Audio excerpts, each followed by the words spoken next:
flare is a distress signal. Every person who has ever been on a boat knows what a flare means. It means someone is in trouble.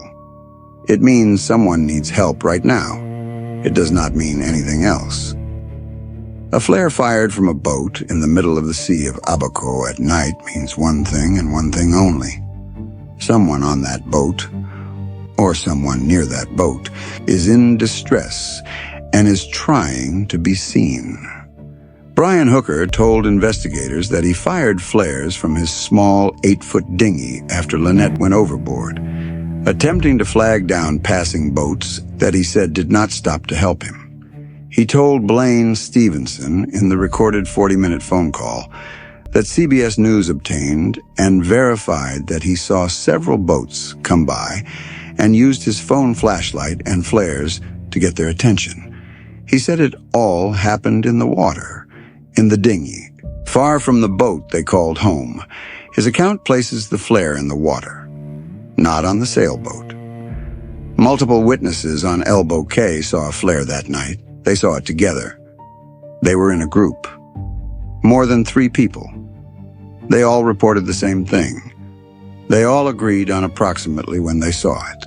And what they described, publicly, to investigative journalist Ashley Banfield, who has been covering this case from the ground in the Bahamas since its earliest days, was not a flare from a small dinghy drifting in the Sea of Abaco.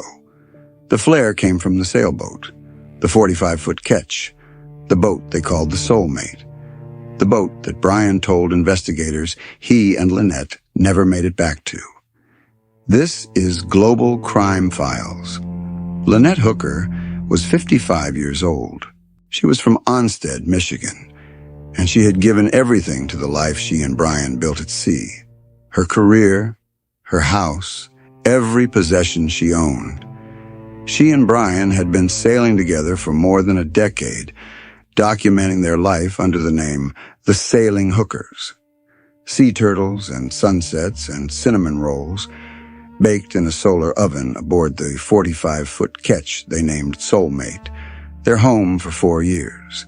Her mother, Darlene Hamlet, told the Associated Press that Lynette had been around lakes, boats, sailing, and swimming her entire life. Her daughter, Carly Aylesworth, told CBS News that Lynette was very fit and strong, a good swimmer who could not simply have fallen off a boat by accident. Lynette's last Instagram post was April 4th, 2026, the same day she disappeared. The caption said, "Not going anywhere for a while." She had no idea. Subscribe to Global Crime Files and turn on your notifications before we continue. We examine documented evidence, source every claim, and name every expert. We do not speculate beyond what the confirmed public record supports. Now let us talk about what witnesses saw at approximately 8 p.m. on the night of April 4th. What a security camera captured at 3 specific times that nobody expected to matter. What Brian said about where he was at the moment the flare was fired, and why the specific boat that flare came from changes the framework of everything his account requires to be true. To understand what the witnesses saw and why it matters, you need to understand exactly what Brian Hooker's account requires to be true about where he was at 8 p.m. on the night of April 4th, 2026. Brian's account, as he gave it to Blaine Stevenson in the recorded phone call and as he gave it to police, describes a specific sequence. They left the Abaco Inn. They got in the dinghy. Lynette went overboard. He tried to reach her. He drifted. He anchored the dinghy. He yelled for her. He eventually made his way toward Lubbers Quarters. He fired a flare. He could not get past the North Shore. He paddled. He eventually arrived at the Marsh Harbour boatyard where he notified someone at approximately 4 a.m. That sequence, from the moment they left the Abaco Inn dock to the moment the flare was fired, takes time. Each step takes time. Surveillance footage from the Abaco Inn, reviewed by Carly Aylesworth and her boyfriend Steve, shows Brian and Lynette leaving at approximately 6:38 p.m. heading toward the dock. The crossing from the Abaco Inn dock to where the Soulmate was anchored in Aunt Pat's Bay takes approximately 15 minutes, according to Jim Todd of Hopetown Volunteer Fire and Rescue, who went back out on the rescue vessel with Brian the following morning and knows those waters and that route. If they left the dock at approximately 6:38 p.m. and the crossing takes 15 minutes, the alleged incident would have occurred at approximately 6:53 p.m. Sunset in those waters on April 4th, 2026 was at approximately 7:26 p.m. Jim Todd confirmed directly to Ashley Banfield that 6:38 p.m. was still complete daylight, full, unambiguous daylight that would remain for another 45 minutes to an hour. Now take Brian's own description of events from the Stevenson call and apply the internal timeline he described. He said the sun set approximately 10 minutes after Lynette went over. He said he threw the anchor. He said he was yelling for her.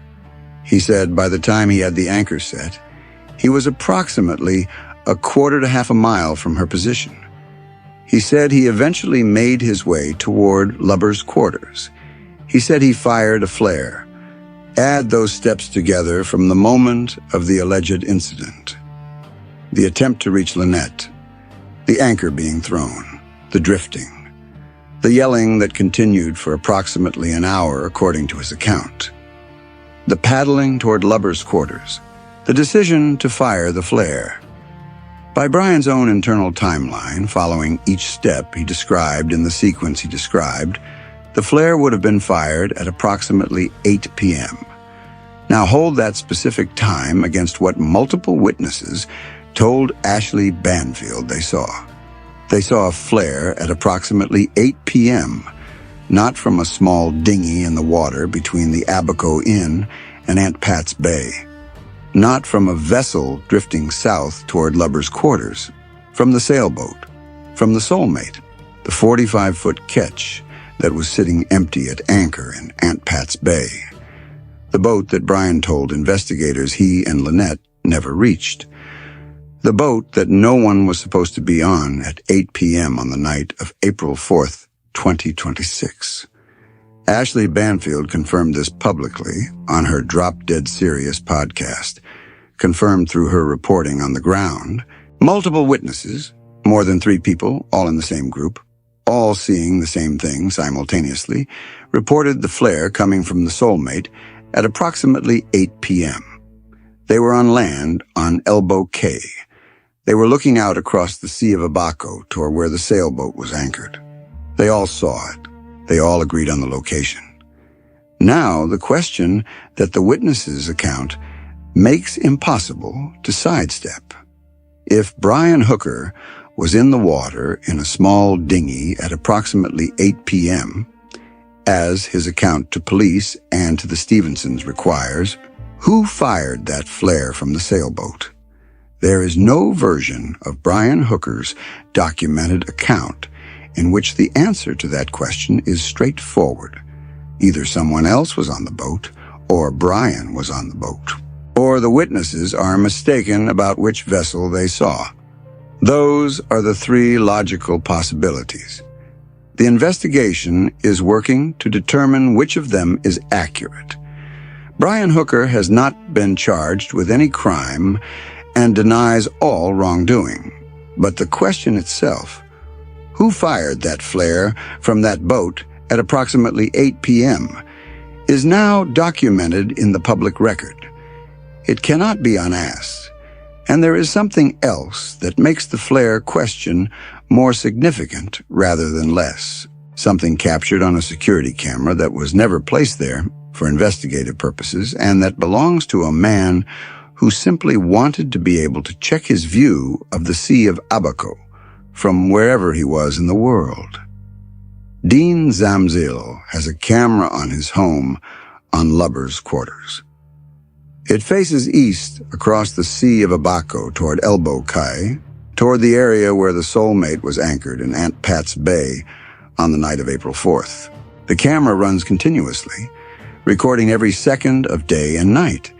Dean Zamzil shared this footage with Ashley Banfield and her producer Lindsay, who spend approximately 5 hours analyzing every frame of it.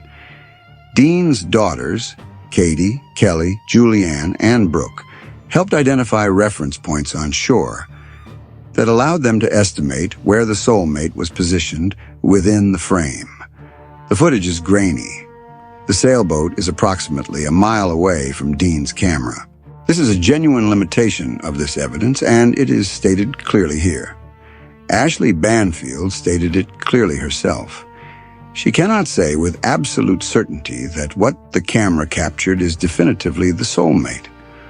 What she can say, and what she said publicly and on the record, is that based on the reference points identified and the measurements conducted, what appears in the footage at specific times is consistent with the location where the Soulmate was anchored on its anchor chain in Aunt Pat's Bay. At 7:47 p.m. on April 4th, 2026, approximately 17 minutes after Brian said he and Lynette left the Abaco Inn dock, the camera captured a light event at the location where the Soulmate was anchored. A significant flash of light, visible from a mile away on a grainy security camera, consistent in its behavior with what Ashley Banfield described, based on consultation with mariners who examined photographs of the Soulmate's rigging, as automatic security spotlights mounted on the stern of the ketch. Spotlights designed to illuminate the back of the boat when someone approaches from the water. Spotlights consistent with someone arriving at the vessel from the dinghy. 13 minutes after that 7:47 p.m. light event, at approximately 8 p.m., witnesses on Elbow Cay reported seeing a flare come from the direction of the Soulmate. Then, at 12:27 a.m. on April 5th, hours after Brian says he was adrift in the sea, and hours before he reports reaching Marsh Harbour, at approximately 4 a.m., the same camera captured another light event at the location of the Soulmate. What appeared to be a flashlight moving around in the vicinity of the boat. What appeared to be the stern spotlights activating again, as if something or someone had triggered the motion-sensing security lights on the back of the ketch. 5 minutes later, at 12:32 a.m., another event. Multiple brief flashes consistent with a flashlight moving nearby, the camera catching the beam as it swept in different directions, followed by the stern lights activating again for approximately 53 seconds before going completely dark. Brian Hooker said no one made it back to that boat. That is his documented account to police and to the people he trusted. The 45-foot ketch was supposed to be sitting empty at anchor. No one was supposed to be on it or near it between the time he and Lynette left the Abaco Inn dock and the time he arrived at Marsh Harbour Boatyard before 4 a.m. The security camera recorded light activity at the location of that supposedly empty boat at 7:47 p.m., at 12:27 a.m., and at 12:32 a.m. Now consider the background detail that Ashley Banfield confirmed through sources, former colleagues, and court documents that adds a specific layer to the technical picture of this investigation. Brian Hooker worked for AT&T as a telephone repairman and installer. He was, by multiple accounts from people who knew him professionally, technically sophisticated. He understood how phones worked. He understood tracking systems. He understood GPS. He understood what creates a digital trace and what does not. And according to sources who spoke to Ashley Banfield, as confirmed by court documents, Brian was released from AT&T, potentially fired, for jury-rigging the GPS on his company van to mask his location, to make the van appear to be somewhere it was not, to create a false record of where he was.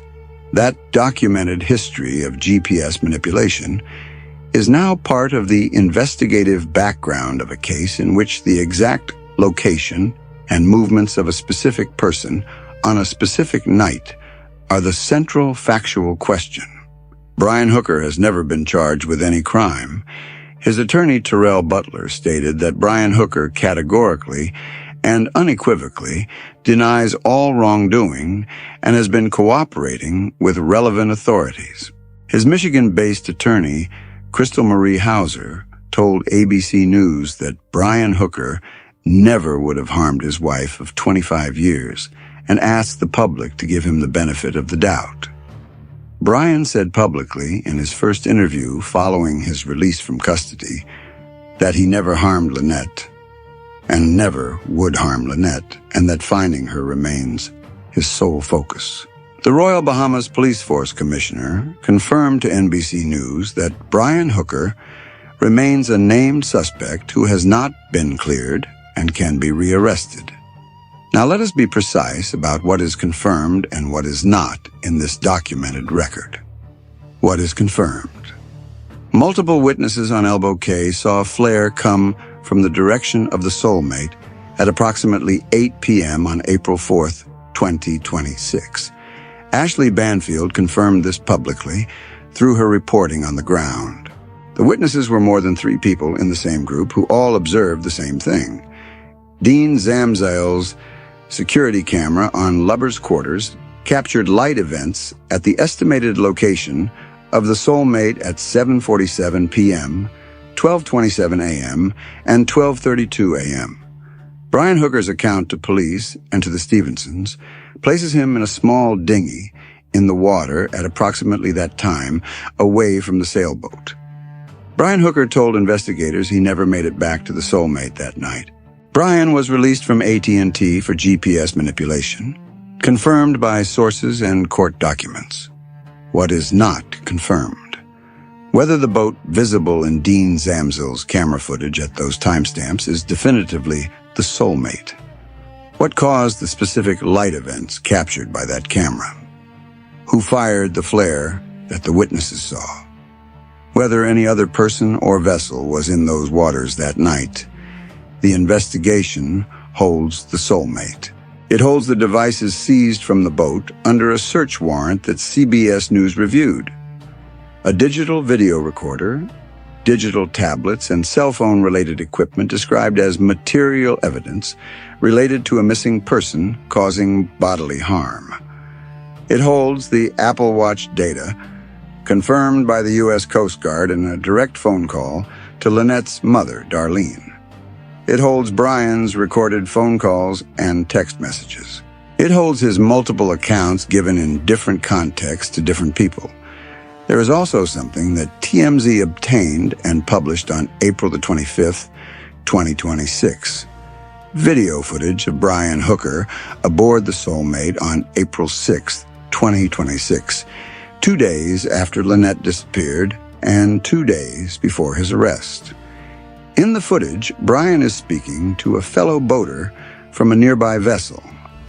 The fellow boater offers condolences. Brian, standing on the Soulmate, discusses his anchor. He mentions he may need help with it because he has never brought it up on his own. He does not appear primarily focused on the search for his wife during that documented exchange. He appeared, according to TMZ's reporting, to be mostly focused on getting out of the area. That footage exists in the public record. What it tells investigators is a question the investigation is working to answer. Now step back and look at the complete picture that the flare question places inside. Brian Hooker's account requires a specific physical reality at approximately 8 p.m. on April 4th, 2026. He was in the water, in a small dinghy, away from the Soulmate, firing flares from the dinghy, unable to reach the ketch, unable to save his wife. Multiple witnesses said they saw a flare at approximately 8 p.m. From the direction of the Soulmate. A camera a mile away captured a light event at the location of the Soulmate at 7:47 p.m., 13 minutes before the witnesses saw the flare.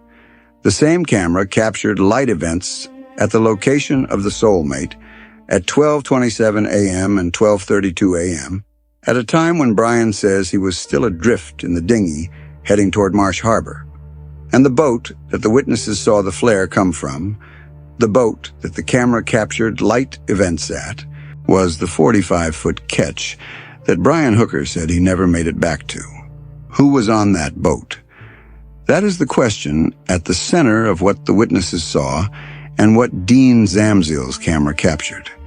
It is a question the investigation is working to answer with the physical evidence in its possession, the devices from the sailboat, the Apple Watch data, the digital exhaust of every phone and system that was active on and around the Soulmate on the night of April 4th, 2026.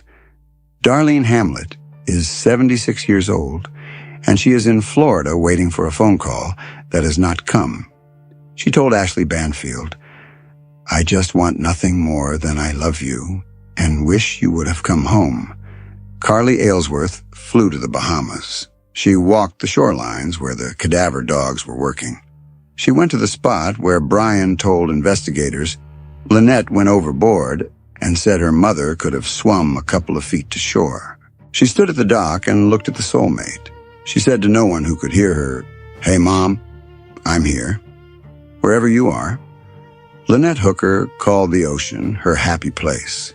She documented a decade of that happiness on a page called The Sailing Hookers. She was 55 years old. She was fit and strong. She had been swimming since she was a child. She called the 45-foot ketch anchored in Aunt Pat's Bay her home. A flare was fired at approximately 8 p.m. on the night of April 4th, 2026. Multiple witnesses saw it come from the sailboat. Brian said he was in the water, 4 miles from where it was fired. The investigation continues. If you have any information about the disappearance of Lynette Hooker, if you were in the waters near Elbow Cay or Aunt Pat's Bay on the night of April 4th, 2026, if you saw a flare, if you have any footage from that night, contact the Royal Bahamas Police Force or the United States Coast Guard. Both investigations remain active. You can submit tips anonymously through the CGIS Tips app available on any phone. Ashley Banfield at Drop Dead Serious can also be reached at dropdeadseriousinfo@gmail.com. Brian Hooker has not been charged with any crime. His attorneys state he categorically and unequivocally denies any wrongdoing. All individuals referenced are presumed innocent, unless formally charged and convicted in a court of law. This is Global Crime Files. Every victim deserves the truth. Every story deserves to be told.